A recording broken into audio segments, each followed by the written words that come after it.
ভারতের সঙ্গে বাংলাদেশের 10টি সমঝোতা স্মারক সই। কেউ কেউ বলছেন এটি চুক্তি।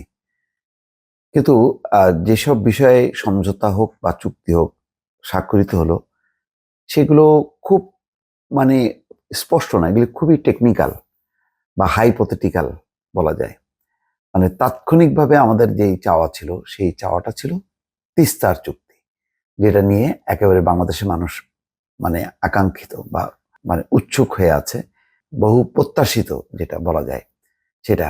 কিন্তু আজকে দেখছি যে এই সমস্ত গুলো সাবজেক্ট, অনেকগুলো সাবজেক্ট, সত্যি কথা বলতে আমি নিজেও বুঝি না। এইগুলি হলো খুব উচ্চ মার্গীয়, তবে তার মধ্যে একটা সামরিক বিষয় আছে এবং এই চুক্তিগুলো আবার রেলের কানেক্টিভিটির ব্যাপার আছে। তো এগুলো কি আমাদের কতখানি কাজে লাগবে নাকি ভারতের কাজে লাগবে আমিও বুঝতে পারছি না। সমুদ্র আছে, তারপরে ওই রেল আছে, সামরিক কৌশলগত অপারেশনাল এই চুক্তি আছে, এগুলি আমাদের জন্য খুব জরুরি কিনা আমি এটা বুঝতে পারছি না। তিস্তাটা হলে বুঝতাম, আর একটা যদি ঘোষণা হতো যে সীমান্তে আর কোনো প্রাণ যাবে না, তেমন একটা ঘোষণা হলে একটু আশ্বস্ত হতাম যে না, আমরা কিছু পেলাম। এখন এই চুক্তিগুলির বিনিময়ে আমরা কি পাবো নাকি ভারতই আবার বেশি কিছু পাবে, সেটা হয়তো বিশেষজ্ঞরা বলবেন। আপাতত যেটা বলা যায়, বাংলাদেশ ভারত ডিজিটাল পার্টনারশিপ, এটা কি জানি না। ইন্ডিয়া বাংলাদেশ গ্রিন পার্টনারশিপ, এটাও কি জানি না।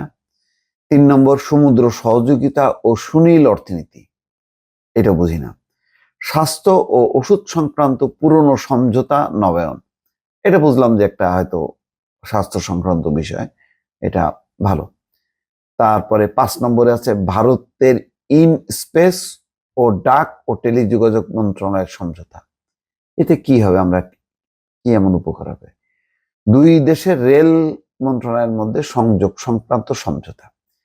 এটা তো দেখা যাচ্ছে যে পূর্বাঞ্চলে তারা একটা সংযোগ, রেল সংযোগ নিয়ে যাবে আর কি। এতে আমাদেরটা কি, না আমরা কি উপকৃত হব? 7 নম্বর সমুদ্র বিষয়ক গবেষণায় 2 দেশের সমঝোতা, এটা একটা উচ্চমার্গীয় একটা বিষয়, তাৎক্ষণিকভাবে আমরা কোনো কিছু পাচ্ছি না।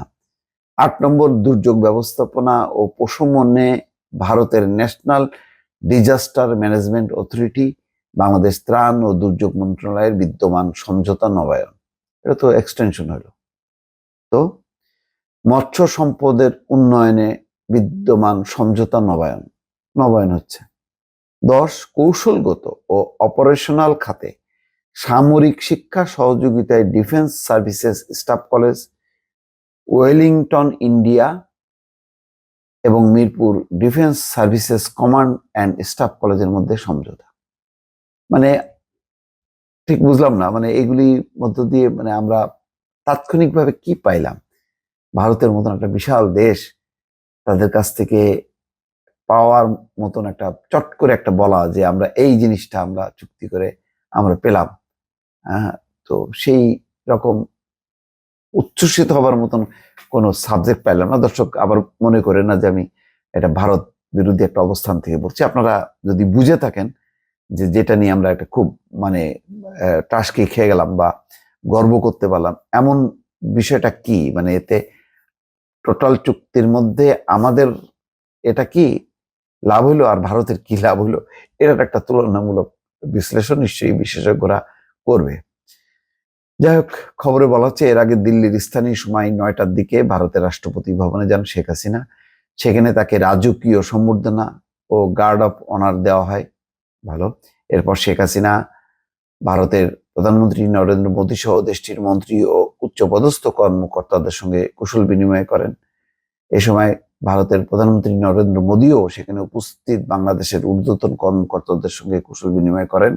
এরপর সকাল 10টার দিকে দিল্লির রাজঘাটে মহাত্মা গান্ধীর সমাধিতে শ্রদ্ধা জানান শেখ হাসিনা। এরপর সেখানে থাকা পরিদর্শন বইয়ে স্বাক্ষর করেন। দেখ, এটা অনেক বিষয়। তারপরে এখানে দেখা যাচ্ছে এর আগে ভারতের প্রধানমন্ত্রী নরেন্দ্র মোদীর আমন্ত্রণে শুক্রবার সফরে যান। গতকাল প্রধানমন্ত্রী ও তার সফর সঙ্গীদের বহনকারী বিমান বাংলাদেশ এয়ারলাইন্সের একটি ফ্লাইট স্থানীয় সময় বিকাল 3:30টায় নয়াদিল্লি পালাম বিমানবন্দরে অবতরণ করেন। ভারতের উচ্চ উচ্চ পর্যায়ের একটি প্রতিনিধি দল, মানে এটা কি পর্যায়ের প্রতিনিধি দল?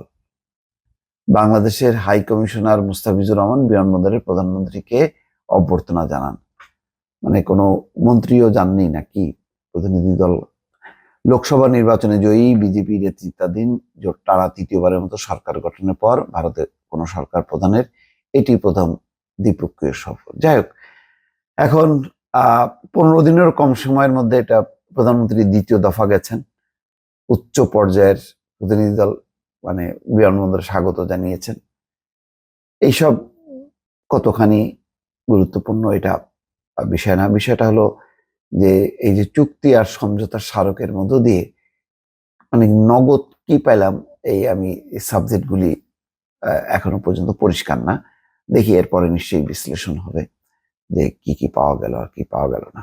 ভালো থাকবেন। আল্লাহ হাফেজ।